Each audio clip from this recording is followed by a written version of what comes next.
take a deep breath and enjoy the moment. It's a very special time of the season once again, as we prepare for racing here this afternoon. There's no better test of driver, no more prestigious race to win, no bigger an occasion than the Monaco Grand Prix. The astonishing Circuit de Monaco is, for all intents and purposes, virtually unchanged since its inaugural race back in 1929. The faster cars of today, though, ensure the 19 corners past the casino and along the seafront remain as thrilling as ever. A 2.1-mile lap here takes us around an entire country, yet never more than inches from the race-ending barriers. And as the drivers start thinking about getting a good start and how on earth to get through Saint-Devote in one piece, I have to wonder, Anthony Davidson, if we might be seeing a safety car or two today. Well, you wouldn't exactly bet against it, would you? Statistically, it is pretty common, of course. About 80% of all Monaco Grand Prix will have at least one safety car. And that's despite the incredible work of the marshals around here, who you'll often see lifting cars out of the way just under the yellow flag conditions. The teams will always plan for the worst case scenario though, and they'll be making sure various caution periods are built into their strategy models for the race. Okay, don't try anything silly into one. It's going to be crazy in there. Just do your best to stay out of trouble. So before the off, let's remind ourselves of yesterday's qualifying session with a look at the starting grid. Nico Rosberg will start his silver arrow from pole position, and P2 goes to Daniel Ricciardo, a strong showing from the Australian. Looking down the rest of the grid, we have Hamilton, Vettel, Amana and Verstappen, Raikkonen, Button, Alonso and Valtteri Bottas, Kvyat, Sainz, Felipe Massa and Grosjean, Hülkenberg, Perez, Pascal Wehrlein and Esteban Gutierrez, Magnussen and Palmer, Felipe Nasser and Marcus Ericsson rounds off the grid. Now it's almost time to lights out, so let's go down to the track.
Has been enabled.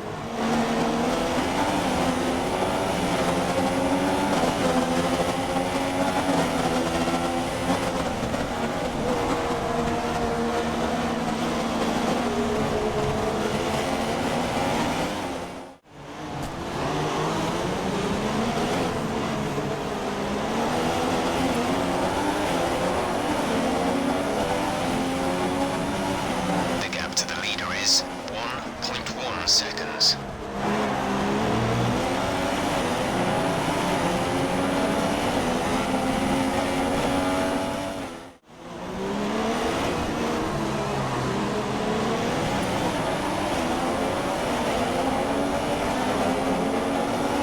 The gap to the car in front is less than a second. Let's try and get past in the DRS zone.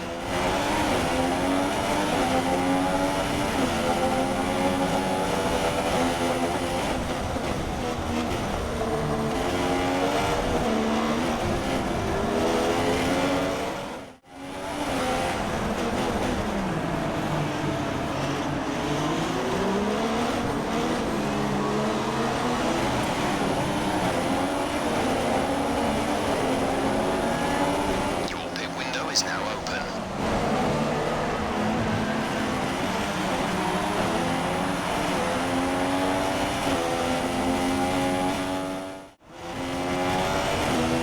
You need to pit in this lap.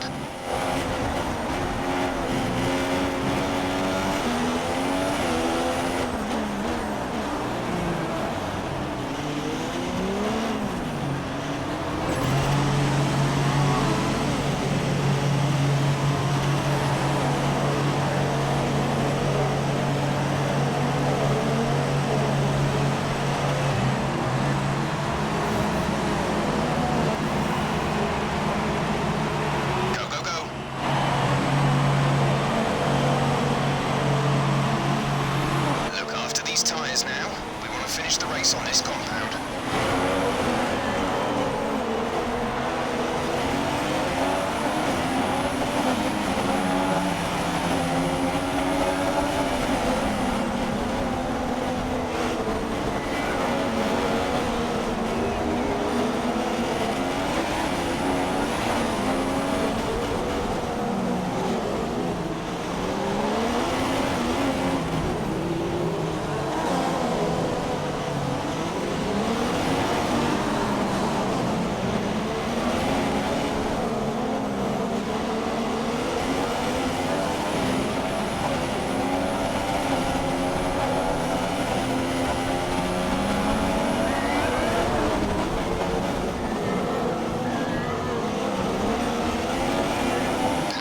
A couple of places up on you.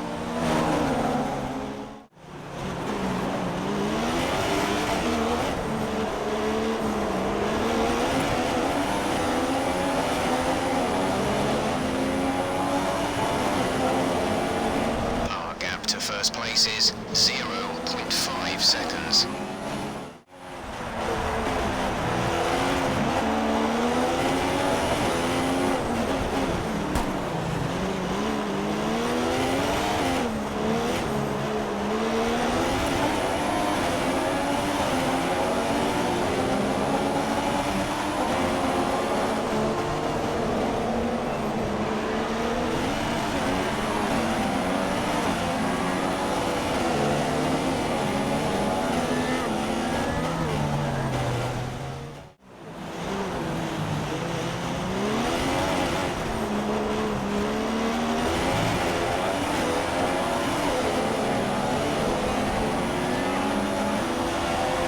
Distance to teammate, 24.2 seconds.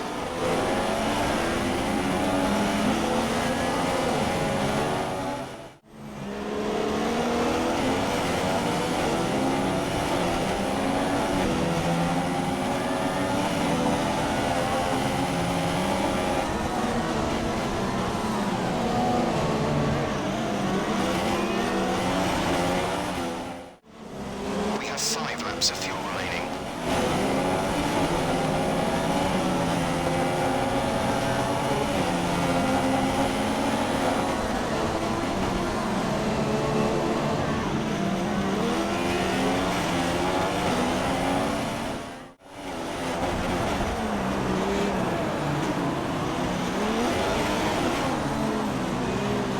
Low chance of rain now.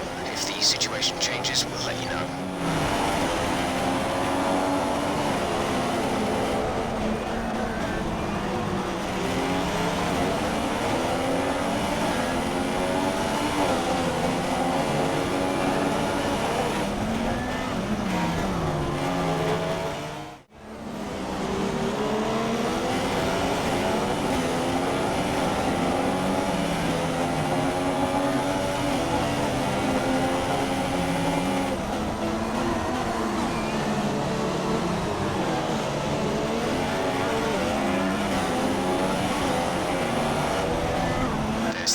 Of fuel remaining.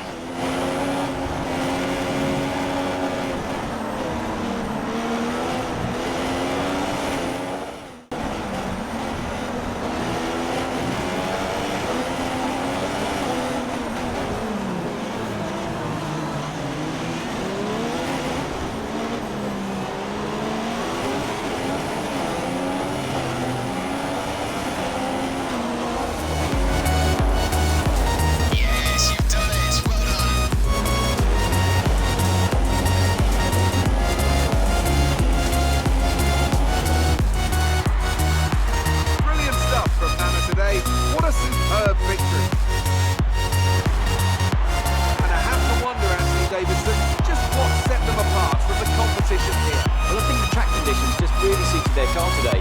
Wind, track temperature, you name it. These cars come alive when the tyres are just at the right temperature. So the more easily you can keep them there, the better your race tends to go. And that's exactly what happened. Their car just looks so comfortable out there.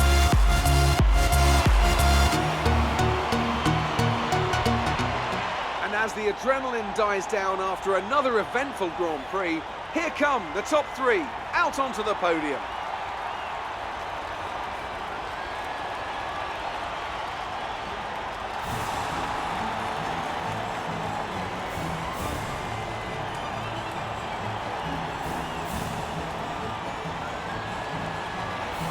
So then, it's time to see how this result affects the Drivers' Championship. It's a good result for Nico Rosberg, who extends his advantage at the top of the championship. And now I'd like to ask you, Anthony Davidson, who was your driver of the day?